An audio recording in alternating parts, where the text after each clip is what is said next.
SC వర్గీకరణ లక్ష్యం కోసం గత 30 సంవత్సరాలుగా గౌరవ శ్రీ మందకృష్ణమాదిగ గారి నాయకత్వంలో అల్పెరగని పోరాటం చేసి మాదిగల అభ్యున్నతి కోసం మాదిగల ఆశించిన ఫలితాలు ఈరోజు సుప్రీంకోర్టు తీర్పుతో వెలువటాయి.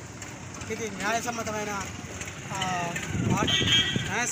పోరాటం అని అన్ని వర్గాలు, అన్ని సంఘాలు, అన్ని పార్టీలు కూడా మద్దతు ఇచ్చి ఈరోజు సుప్రీంకోర్టులో మనకు ఎస్సీ వర్గీకరణ ఆయా రాష్ట్రాలు చేసుకోవచ్చు అనే వెసులుబాటును కల్పించినందుకు మేము ముఖ్యంగా ఈ సుప్రీంకోర్టు తీర్పును హర్షిస్తున్నాం.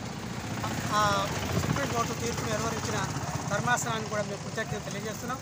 అదేవిధంగా రాష్ట్ర ప్రభుత్వం మరి నిన్న అసెంబ్లీలో కూడా మరి వర్గీకరణని త్వరలోనే మేము చట్టం చేస్తాం.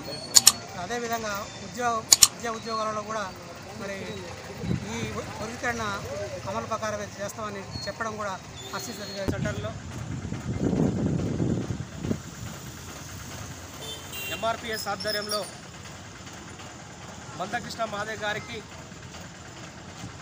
పాలాభిషేకం చేయడం జరిగింది. ఈరోజు మాదిగ రిజర్వేషన్ పోరాట సమితి ఏర్పడి గత 30 సంవత్సరాలుగా సుదీర్ఘమైనటువంటి పోరాట ఫలితంగానే ఈరోజు సుప్రీంకోర్టులో ధర్మశాస్త్రము